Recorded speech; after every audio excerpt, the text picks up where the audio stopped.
He's one of the founders of the legendary group Run-D.M.C, one of the most influential and innovative hip-hop acts of all time. Together they released 7 albums, had several chart-topping hits such as My Adidas and Walk This Way, and on April 4th, 2009, they were inducted into the Rock and Roll Hall of Fame. The group broke up in 2002, but he's continued to have success as a solo artist and with his MTV reality show, Run's House. Hello, I'm Ernie Manouse. Coming up on this episode of Interviews, our conversation with Joseph Simmons, better known as...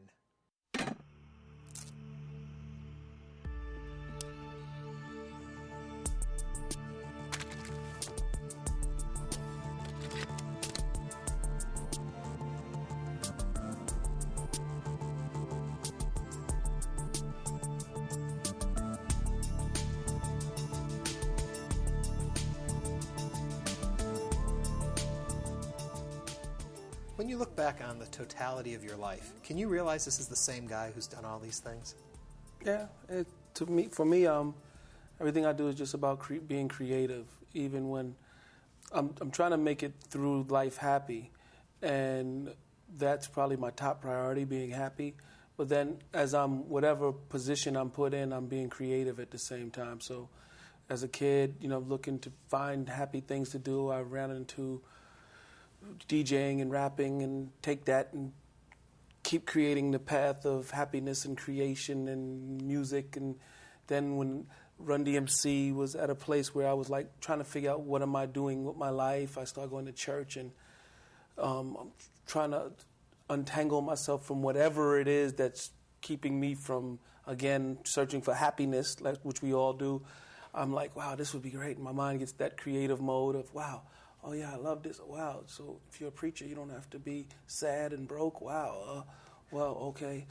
Studied a couple of other preachers, like Rev Run, who just passed, and people like that. Like, whoa, he was really cool, had nice, cool clothes. This is cool. The Rev Run could be cool. Rev Run, that's a great name. Wow. And I'm taking in all this other stuff, learning all these great Bible stories and all this great knowledge, and finding out, wow, I like preaching, I think, or is it words of wisdom that I like, or I like teaching. Wow, I think I'm a self-help type of guy, and I'm like, yeah, I am. I love this. Yeah, cool. I'll be the Reverend Run. Nobody's in this lane. Not so much. People are like, oh, you're going to be a gospel rapper? No, I don't think that's what it is. I'm just the Reverend Run. I'm Run, but I'm a Reverend now, and I'm cool too, and I can look cool. This can work. So I'm seeing that I'm supposed to be in church. I'm seeing that I'm supposed to be learning something new. God's leading, and I'm knowing that I can make this. I won't call it marketable, but I can make it where people can digest it and enjoy it with me, and I can teach them how to live a better life. So it's like the rapper Deepak Chopra type Anthony Robbins with a gold chain, type of thing. I read somewhere where you had said, people ask you, well, where's your church if you're a reverend? You're like, I've got the biggest church. I'm right here on TV. Yeah, MTV is, I was lost there too, like the leader of the church, the one I was going to was like, we were trying to figure out, what are you going to do? You going to run this church with me? It's just, I was like in a place of not knowing what the Reverend Run was doing, and I just kind of fell into MTV, which I was still entertaining sometimes, and it's reality. So what does this guy do? Well, I'm a family man, and it just kind of kept revealing itself to me more and more as I followed the path. It was okay. People would look at me and say, wow, they'd come to the church and say, this guy is really amazing. His family is so orderly and beautiful. You've carved out a great thing. So I guess I was putting a big percentage of me and just making sure my family was happy and organized. And then I was putting a big percentage into trying to figure out what the new path was if I'm not going to be on the stage rapping and making records every day. And then reality show, somebody looked at me, I think it was Andre Harrell, who was like P. Diddy's mentor, and Russell Simmons' friend, who's my brother. Like, wow, you are a reality show, a rapping reverend with a perfect family. Like, you should do that. I was like, okay. We were in St. Bart's or somewhere, and I said, I'll remember that. Tell Russell. I told Russell, like, yeah, when we get home, we'll look into it. So we started shopping in this reality show of this reverend who's a family man. And then once I got on there and we made the first season, people were like, what is it? It's amazing. Yeah. especially the first season, like, what is this? This always looks good, healthy, and family's beautiful, and he wears a collar, but there's something intriguing about this. And it just became the Rev Run. Does it put an unrealistic expectation on your family when you have a reality show and people now, and you are Rev Run, and you've got the book now that's come out on parenting and all of this, that if anything screws up, if anything isn't perfect, how do you balance That's perfect. That's what makes it perfect. That if I'm a minister, I'm a reverend, then I have to have something to minister to, minister about. So if that's the key to life. Diggy's messing up in school. There's a problem there, but there's also a funny to be made or a teaching lesson. Dig, you can't, I know you wanted this refrigerator in your room, but I'm sitting there with the refrigerator with a chain on it this season. We're taking your computer. So at the same time, while his kids mess up in school too, or then it gets really dramatic. My wife, you go through a whole season of she's going to have a baby and then she loses the baby. Bring the cameras in, even to the hospital. Like, let's do what we do. We're ministers. A lot of women come out later saying, I survived because Justine survived. I was going to go into depression, but watching your show, it let me see that even my hero, Justine, you're my hero, goes through stuff too. Chalk it up for another great episode of television. Was that a hard decision to make, to let the cameras in when your family's going through such a tragic moment? Not for me. For some people. But when you are here to do a certain job, I think it was hard knowing that the baby was having problems. That was hard. But to teach out of it, it was hard going through it without the cameras for the whole time that I knew. Not hard to say, come in and look. I was in pain, tremendous pain, but I knew when I had the cameras on and I was dealing with it, this will be helpful to somebody. And not only will it be helpful, it's going to be helpful. This is great television. Wow, this reality thing is funny. It's drama, and God's not letting us. Well, you see all these reality shows falling apart. It's like you're not getting away with, if you're going to create a reality show, showing us the happy times and not the sad times. That's what it feels like is happening when they say, is there some type of curse on there? I'm like, I don't know if it's that. It's that you're going to do a reality show. You're going to show it all to us. And if you're not in it for the right reasons and you're not going to help heal the world with it or do something positive with it, you're going to have problems. Yeah. So for me, recently JoJo went through something. He decides he wants to smoke weed. And then that was on the news. I was like, get the cameras. So at the end of the day, I'm constantly, 80% of the time we're having fun. 20% of the time you're watching a lesson being learned, or 10, and then 10% of the time is really tragic, which was something and that's it. So everything is either making you're inspired to want to be me. Wow, this is great. Everybody wants a family and a nice car and a nice house. And wow, he goes through this stuff too. So any way you put it, the Rev Run is inspiring. I inspired as a rapper as a kid. I'm inspiring now. So knowing my makeup, that's what I'm here for. I'm here. Everybody's here to do different things. I'm here to inspire. So that's my job, and I think that God gives you strong enough shoulders to carry it. Well, somebody else might say, how in the heck, I couldn't go through that. Well, neither could a Pinto go crash the wall like the way the truck did. You know, I'm designed by God to inspire, and when these things come, they're kind of painful, but they're I'm a little built to teach and to do things. Everybody can't be Michael Jordan. Yeah, we all play little hoops. In some way, does the reality show then help you through these times? Because it gives you, I would say, some purpose in all that you have to face. I'll go for that. You gotta man up. Okay, JoJo, you want to be dumb this month? You got us all over TV. You want to smoke weed? Okay, I'll come get you out of jail. When you get home, there'll be cameras there. You'll answer to 3 authorities. You got to answer to the cops. You got to answer to your dad. And you're going to answer on the cameras. And you're going to tell your little brothers on camera that you were dumb. So he gets in trouble. The rest of the world, whose kids, nice percentage of them are doing dumb things, gets to see how their hero, Rev Run, handles it. You get inspired by that episode and say, wow, that was really cool that he came down on JoJo, but with love, too. And you get to see God in action, how it should be done, rather than just falling apart if you find out your kid is doing something bad. So, are there moments inside of you where you just do want to fall apart? when it's like, you know, I'm I Rev fall Run, apart every I'm out day. here. I fall apart, but I ball up in a circle and I ask God for strength and to guide me. I'm a prayer warrior, so I'm always, if I walked in, everything I'm doing, I want guidance. So I'm as fragile as people are, you know, people, but I'm equipped with wisdom and a relationship with God to say, like anybody else, come on, God, help. Yeah. Like that simple of a prayer, help, please. And I believe if I fulfill my purpose, He's more than willing to give you wisdom. It says in the book of James, He's like, ask God for wisdom. He's more excited than you are to give it to you. And then it says, but don't believe you're going to get any. The scripture goes on to say, if you don't even believe He exists. So it's a double-edged sword scripture. It's like, God is sitting there like, what? Want wisdom? But if you don't even believe He exists. So my thing is, since you get that scripture embedded inside of you, it's like, okay, I believe you're listening. I need wisdom. In some way, somehow, when something challenges me, I come out of it because I believed, even though He didn't whisper it in my ear, make a left on Mulberry Street, I'm kind of smart enough to get away from the fire because I believe that He's going to give me wisdom. That's how I operate. Take me all the way back to the beginning, because you, your brother, you've been very successful. How did you guys get on the right path? I don't know. We had a family. My mother and father were there. We were home.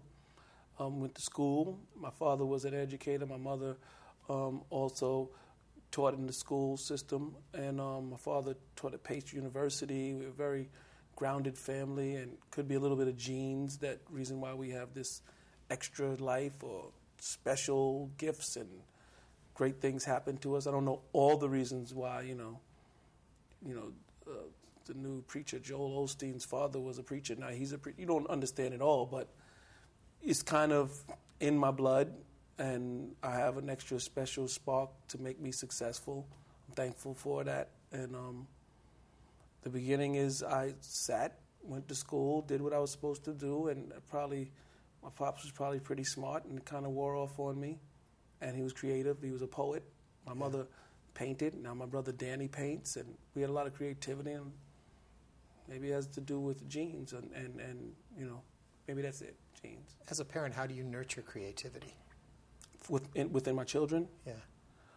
And I guess in some way, too, when you say your children, you have a lot more children than just the 6 that are yours. You know? I nurture creativity. I'll start with my 6. I expect a lot, but I give you the tools to make it. I wanted Vanessa and Angela to do something, and I have a sneaker company, so I kind of set them in motion with the parent company of Run Athletics, and they jumped in there with their creativity and created a sneaker called Pastries, and they were already kind of beautiful, so MTV had their eye on it, like, let's make a spin-off. And I'm like, hold on. And then we finally got a spin-off together, and a company came that was in mind and said, I can't wait to make a girl sneaker. So I give them the tools, but then it's up to them to make their show a hit.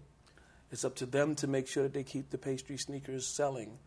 So I give them the tools, but they're inspired by the drive that's in the house. You know what I mean? And right. Obviously God and lots of luck and stuff. Yeah. All type of great grace and favor. When you talk about the creativity, when you were young, music, how did that play into it for you? You know, a lot of people want to be rappers now and singers and stuff. It's just there.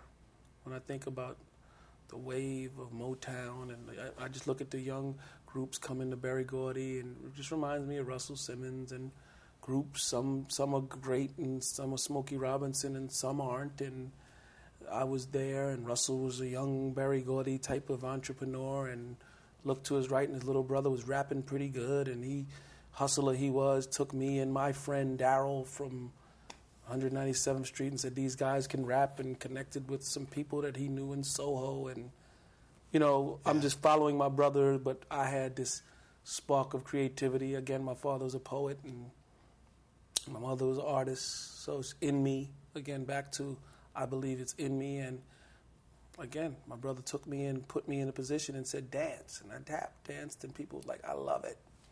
Well, they credit you guys with changing that whole sound of music. At the time, do you realize you're making change? Did you realize you were a pioneer? Well, we were listening to the Cold Crush Brothers, who did some very unique stuff, and other rappers before us, and Russell had a lot to do with his craziness, saying, let's put guitars on it. We're like, huh? Okay, I guess. And we just like in it. You know, you're in it, you're doing it, and there's a couple of people in the kitchen throwing stuff into the gumbo, and you're rejecting some, and you're kind of listening because he's the older guy, and his friend Russell Simmons and Larry Smith. Then you meet a guy named Rick Rubin who comes around with his crazy self. And he's got some guys named the Beastie Boys, and they're around us, and Russell's connecting with them and introducing us, and gumbo's being made, and you're in the studio, and you're having fun, and you're meeting people, and boom, success is happening. That's the story. Like, you know, right. You're in it, you're doing it, you've got a lot of great players, a lot of smart people, publicists like Bill Adler, that's who Russell's partner was, people like Larry Smith who played great music, and you just follow. A lot of people who've been very successful have said to me at the time that they've become successful, they're so involved in the work, they don't realize how successful they've become. Did you know? I knew that when we were, record one, like, hey, this is great.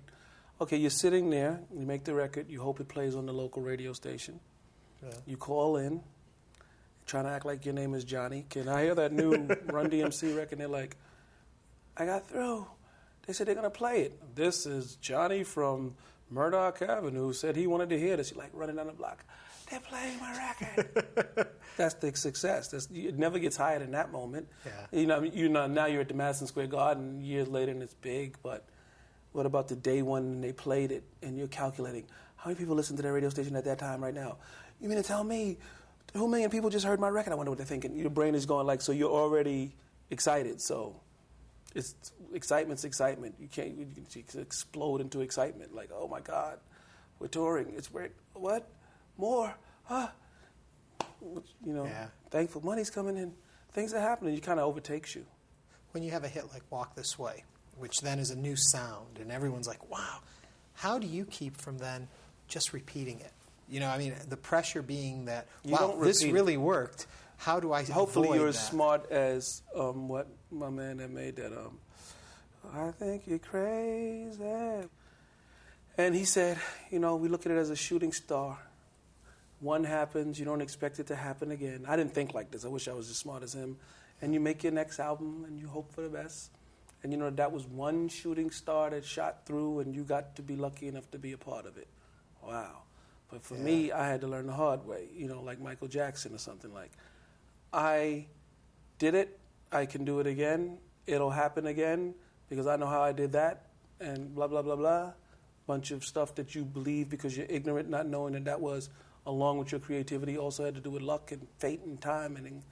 And I'm sitting there like, all right, the next one's going to be better or bigger. How many did I sell? 4 million. It's a cinch. I'll do 7 next time. And you get a reality check when it doesn't do as well. Either you calm down and say, okay, I don't understand, or you go crazy. And I choose to almost lose my mind, like, what the heck is going on? Just, you know, you keep pushing a wall that might not move, and you got this ego, and then you end up in church and you become the Rev Run. Yeah. What was it that led you into the church then? That, kind of. Yeah.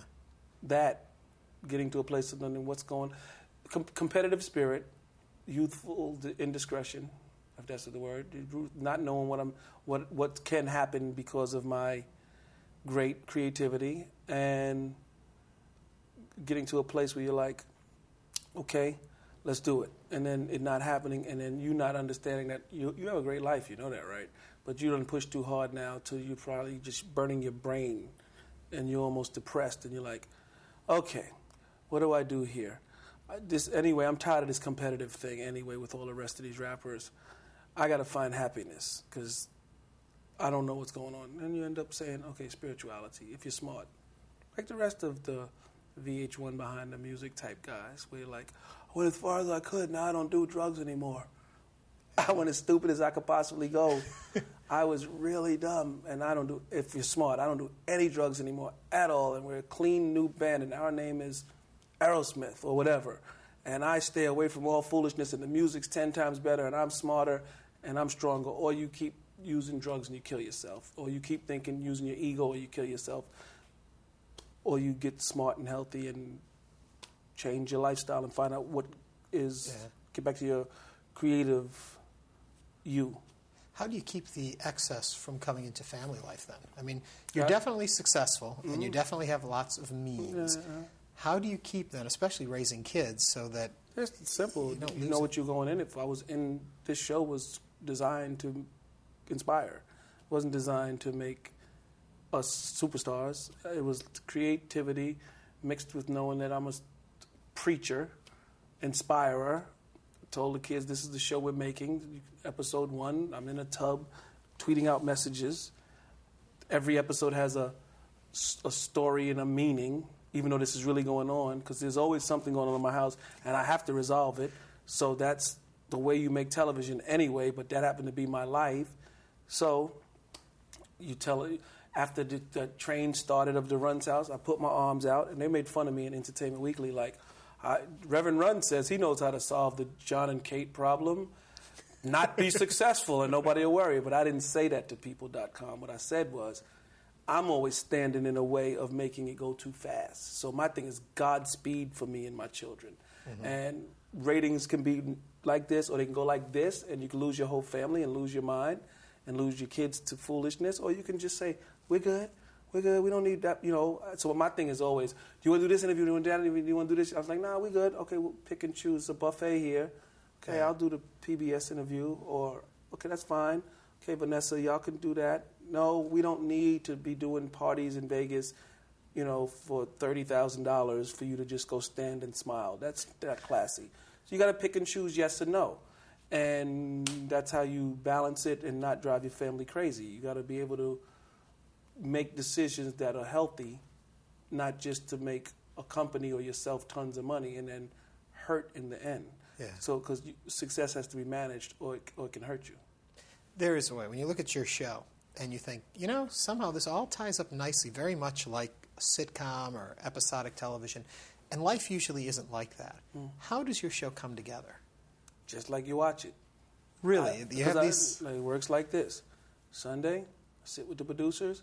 I tell them, okay, Daniel's mad at me because I dropped him off at the bus stop in a Rolls Royce. And Diggy's sitting there in the meeting during dinner.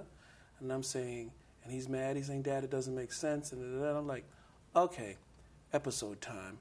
We'll talk about this on camera. Turn the cameras on Monday. Daniel comes. He's still screaming at me as he's eating his cheeseburger in the kitchen. I'm telling him how I feel about it. He's saying what he feels about it until I get tired of his big mouth. I send him to his room. You laugh. Next thing you know, I'm standing at the bus stop in front of my Rolls Royce in a gorilla suit that I put on and tell him, this is designed to embarrass you, not this. He's embarrassed again, but now he's embarrassed on TV. He's not only embarrassed, now he's embarrassed that I'm really doing it with the cameras. Right. He goes through with it. He doesn't like it. He looks at it on TV. His friends love him. He realized Dad makes a good decision that we make this show and it's inspiring people or whatever. So the show is, we have enough issues in our home that are solvable, which mainly all problems are solvable, and you play it out on TV and you do it within a week, and you show that as the leader of my house, I know if we're having a problem with the lawn maintenance guy, that if he agrees to be on the show, that I'm going to talk to him. He's going to talk back to me. He's going to finally negotiate his price. And at the end, we're going to make some jokes, and he's going to be a star, and he's going to sell. So he sits there, and he's happy to be on TV, or whoever's around me, and we talk it out on camera. And I know it's going to resolve because I know how I'm going to hopefully resolve the thing. Even when my son recently got busted smoking pot, I was like, okay, let's film it. I know what I'm going to do. I'm going to be hard, and I'm going to be kind. I'm going to tell him this was a bad decision, JoJo, but I'm also going to give him a little love, so it just ends with you get to see, oh, he got 2 days, 1 day community service, or whatever it was, and Reverend handled that nicely. Episode done. So if it just pops up, I can do an episode, or if it's something that I see brewing, like Russie cluttering our house, we'll start off, because I'll tell him, it is a problem. And MTV, what's going on this week, Reverend? This dude's closet is full of old clothes and you don't want to get rid of it. Episode time, and we're throwing clothes on the bed, and the episode starts and it ends like I know. It's going out to Salvation Army. We're going to drive together and we're going to have a discussion about how there's people all over the world that would love these clothes. And you do not fit this anymore. But it's my favorite. Russ, somebody else will love it too. How do you know when it's time to say enough of Run's house? What will be the sign for you? It's like, for me at this point, it's like church. It's like asking a preacher. It's not just fun television. There's no jumping the shark. There's nothing. I never told you I was going to give you any. I didn't start very high to make y'all very happy. Oh, look at this new show you got to see. Very normal thing going on here, and I'm very intrigued. So how does that ever end? I never promised you to give you the thrill of your life, but I did. I seemed to start off by promising you a nice guy, trying his best with his family. We kind of like him, nice guy. And it can go on forever because you're always going to want to see family. And hopefully I remain a guy that's just lovable. So, and do I love it? Yeah. I create my life on television in front of you. Sometimes it's really happy. Sometimes I'm struggling. It's human. So it should last as long as I want it to last, or as long as I need to. Like you said, it gives me purpose, and it gives people a chance to watch me. Well, I thank you for sharing everything you've shared, your talents, your show, your family. Thank you very much. Thank you. Rev Run.